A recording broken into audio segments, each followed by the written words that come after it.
Imagine sitting by a quiet lake at sunrise. The world is still, the water like glass. And for a brief moment, there is nothing pulling you forward or dragging you back. No deadlines, no worries, no noise. Just a silence so deep that it feels as if the world itself is holding its breath. And yet, how often do we allow ourselves to be in that space? We speak of wanting peace, but most of the time we chase it as if it was somewhere else, in a different place, a better job, a more perfect version of ourselves. What if the peace we're searching for has been here all along, waiting like a hidden spring beneath our feet? We grow up with the idea that peace is something we must earn. It's almost like a trophy you get after a lifetime of competing, achieving, and ticking off the boxes society hands you. Study hard, get a good job, buy a house, start a family, travel to beautiful places, and somewhere along that path, peace will quietly appear, smiling at you like an old friend. But for many of us, when we finally arrive at the milestones we thought would bring peace, we find only a brief relief before the next restless urge arises. It's like drinking salt water. The more we consume, the thirstier we become. Consider the times you've told yourself, "I'll feel better once this project is finished," or "I can relax once I move to a better place." Maybe it's "I'll finally be happy when I meet the right person." And sometimes, yes, we get a moment of satisfaction when those things happen. But have you noticed how quickly that satisfaction fades? The mind leaps to the next condition, the next improvement, the next version of ourselves it insists we must reach before we're allowed to rest. Buddhism gently challenges this chase. The Buddha didn't teach that peace is something we create through perfect circumstances. Instead, he pointed out that peace is our natural state, the way a lake is naturally still when the wind stops disturbing its surface. The trouble is, most of us live with a constant inner wind, thoughts, worries, judgments, and imagined futures. The stillness hasn't disappeared. It's simply covered by the ripples we create.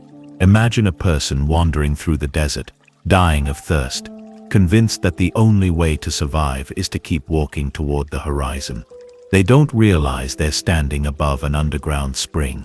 Every step they take outward takes them farther from what's directly beneath them. In the same way, our search for peace outside ourselves often distracts us from the quiet well of peace already present within. The modern world makes this even harder. Advertisements tell us that peace comes with the right purchase.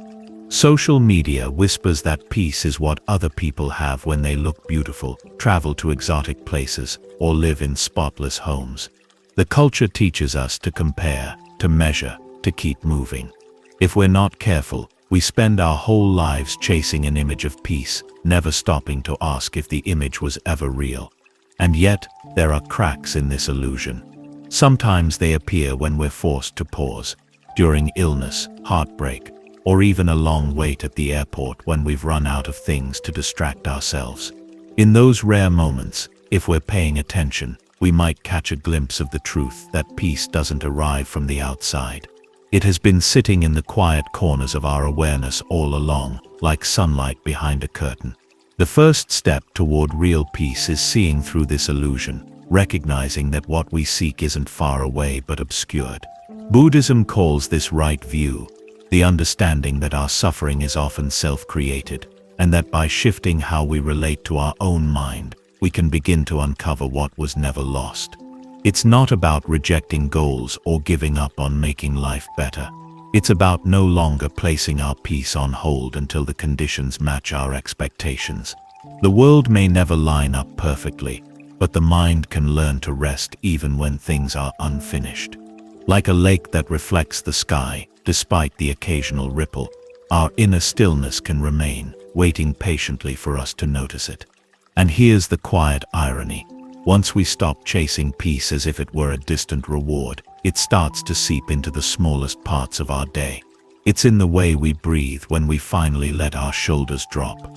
It's in the moment we stop replaying an argument in our head and just listen to the rain. It's in the decision to sit still for no reason other than to be here, now. The illusion is convincing, but once you see through it, there's no going back. You begin to realize that peace is not something you reach. It's something you uncover, one quiet breath at a time. If the illusion of a distant peace is the mirage that keeps us walking in circles, then the inner tug-of-war is the tension that keeps us from resting, even when the path is clear. It's that quiet, invisible struggle between wanting things to be different and resisting the way they are. We carry this battle inside our heads and hearts, often without noticing it. Think of it like a rope being pulled from both ends. On one side is what you want, the ideal scenario, the perfect outcome, the imagined version of how life should be. On the other side is reality, the way things actually are right now, with all their imperfections and unpredictability. Every time you pull toward your version of how it should be, reality pulls back with its own stubborn weight. The tension in the rope is not coming from life itself, it's coming from the pulling. Buddhism describes this through the lens of craving and aversion, clinging to what we want, pushing away what we don't. And while the words might sound ancient, the experience is universal. We feel it when we replay a conversation we wish had gone differently. We feel it when we check our phone for a message that still hasn't arrived. We feel it when we tell ourselves, "I can't be okay until this changes." There's a well-known Buddhist parable called the story of the two arrows. The Buddha explained that when we encounter pain, it's like being struck by the first arrow, something we cannot always avoid. But then in our reaction, we fire a second arrow into ourselves. The first arrow might be a disappointment, a loss, or a sudden problem. The second arrow is the suffering we add by resisting, blaming, obsessing, or replaying the story over and over. We can't always control the first arrow, but the second one is ours to put down. Letting go of this inner tug-of-war doesn't mean giving up or becoming passive. It's not about pretending we like what we don't like. It's about softening our grip on the rope, loosening the tension enough to see clearly. In fact, acceptance, true acceptance, can be the most active and courageous thing we do. It frees our energy from fighting reality, so we can respond wisely, instead of reacting blindly. Imagine a river after a storm. The water is muddy, swirling with debris, and you can't see the bottom. The more you stir it with a stick, trying to make it clear, the cloudier it becomes. But if you simply stop stirring, the sediment slowly settles, and the water clears on its own. In the same way, when we stop wrestling with what is, the mind begins to clear, and from that clarity, peace naturally arises. In our everyday lives, this might look like noticing when we're holding on too tightly, to a plan, to a grudge, to an idea of ourselves. It's catching ourselves mid-thought and realizing, I'm firing the second arrow right now. It's pausing before reacting, taking a breath, and choosing not to pull the rope so hard. This is easier said than done, of course. The mind has been trained for years, sometimes decades, to believe that control equals safety and resistance equals strength. But Buddhism offers a gentler strength, the kind that bends with the wind instead of breaking in it. Like a reed in a river, it flows with the current without losing its roots. When we loosen the inner tug-of-war, life doesn't suddenly become perfect. Challenges still come. People still act in ways we wish they wouldn't. The difference is that we're no longer exhausting ourselves by pulling against everything we can't change. Our energy is freed for what truly matters, for meeting life as it is, for responding instead of resisting, and for remembering that peace is possible here, in this very moment, even before the storm has passed. And perhaps the most surprising part is that letting go often brings us closer to what we wanted in the first place. Not because we forced it, but because our clarity and openness invite better possibilities. Sometimes, the rope was never meant to be pulled at all. It was meant to be released. When we speak about peace, it often sounds like something grand, a deep, life-altering transformation that requires a complete change in who we are. But in truth, Some of the most profound moments of peace are not born from dramatic life shifts. They emerge in the smallest acts of attention. Mindful presence, as taught in Buddhism, is not a complicated spiritual trick. It's not about emptying the mind of all thought or achieving some mystical state reserved for monks in remote monasteries. It's the simple, deliberate choice to be here, fully, with what is happening right now. Think about the last time you truly savored something simple, perhaps sipping a warm cup of tea and feeling its heat in your hands, or standing outside in the early morning and noticing the way the air smells different before the city wakes up. In those moments, the mind was not running ahead to the next task or dwelling on yesterday's mistakes. It was simply resting in what is, and in that rest, peace quietly slipped in, without you having to chase it. The Buddha often used ordinary imagery to speak about this presence. One example is the image of a lamp in a windless place. The flame stands still, unwavering. Our attention, when grounded in the present, is like that flame, steady, clear, and illuminating whatever is before us. But in most of our daily lives, the wind is constant. Gusts of worry, flashes of irritation, breezes of desire. The lamp flickers, sometimes nearly going out, because our awareness is scattered everywhere, except where we are. Mindfulness brings the flame back to stillness. It's the practice of returning, again and again, to the moment at hand. When we walk, we feel the ground beneath our feet. When we eat, we notice the texture and taste of the food. When we listen to someone speak, we are actually listening, not preparing our reply or drifting into unrelated thoughts. The modern world makes this harder than it sounds.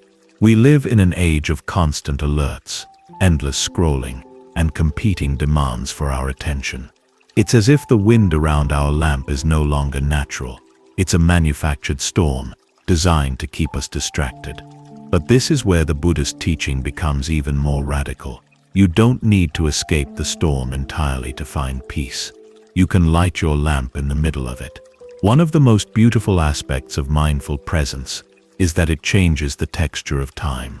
A day lived on autopilot feels like it vanishes in a blur, but a day lived mindfully, even in small pockets, feels fuller, richer, more meaningful. A 5-minute walk taken with full awareness can feel more nourishing than an entire afternoon spent lost in thought. There's an old Zen saying, when walking, walk. When eating, eat. It sounds almost too simple, but it's a reminder that peace isn't hiding in some distant mountaintop or future chapter of our lives. It is hidden in plain sight, in the way we touch the handle of a door, or watch light shift across the floor, or breathe in the scent of rain on the pavement. The more we practice being fully present, the more we notice that peace is less about removing difficulty from life and more about meeting life directly. The mind learns to rest, even if what is in front of us is challenging or uncertain. The flame doesn't stop burning just because the air changes. It continues to shine, steady in its own quiet way. And here's the quiet secret. Mindfulness is not something you master once and for all. It's a lifelong practice of returning. We drift, we come back, we get lost, we wake up again. Every return is a small act of liberation, a gentle reminder that peace is here, waiting, every time we choose to see it. If mindful presence is the doorway to peace, then living it is the daily act of stepping through that doorway, again and again, no matter how many times we wander away. Peace is not a possession, something we can lock away in a box once we've achieved. It is more like a garden that must be tended, not with force or urgency, but with quiet care. Many of us imagine peace as a final destination, a place where we arrive and never leave. But in the Buddhist understanding, peace is not static. It ebbs and flows like the tide, and our role is not to cling to it, but to cultivate the conditions in which it naturally returns. Some days it will be easy. A morning when the world feels light, when the mind is calm without effort. Other days, it will require gentle persistence, like coaxing a shy bird to land on your hand. Living peace as a daily choice means recognizing the small decisions that shape our inner landscape. We choose to pause before reacting to a harsh word. We choose to notice the tension in our shoulders and let it drop.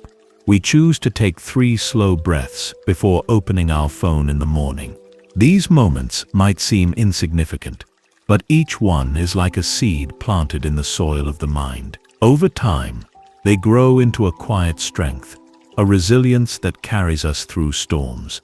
Buddhism often teaches through simple images, and one that comes to mind is the lotus. The lotus blooms in muddy water, its petals untouched by the mud. It doesn't wait for the water to be clean before it grows. It rises through it, slowly, steadily toward the light. In the same way, living with peace doesn't require a life free of difficulty. It means we rise through whatever conditions we're given, finding our own way to bloom. This doesn't mean ignoring the world's problems or our own challenges. It means meeting them from a place of steadiness rather than agitation. When we carry peace within us, we bring it into our actions, our conversations, and our decisions. We stop adding fuel to the fires around us, and sometimes, without trying, we become the calm in someone else's storm. One of the most transformative realizations in Buddhist practice is that every moment is a fresh chance. We don't have to wait for a perfect morning or a clean slate. The choice to return to peace can be made right now, in the middle of a busy street, during a difficult meeting, or while standing at the kitchen sink.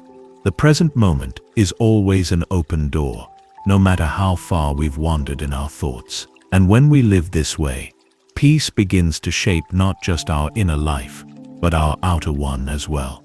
We start to move a little slower, speak a little softer, listen a little deeper.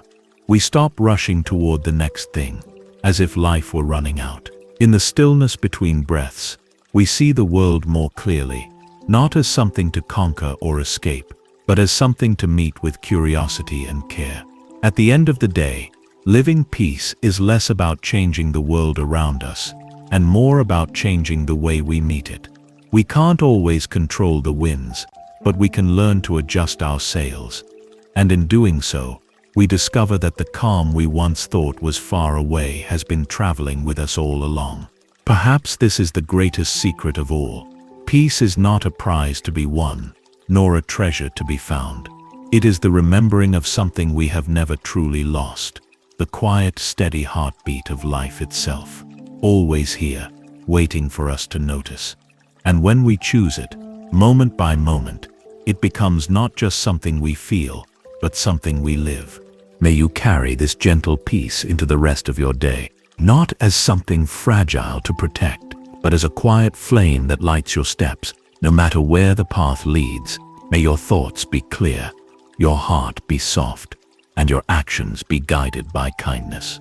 If these words have touched you, I invite you to share your reflections in the comments below, so that together we may grow in understanding.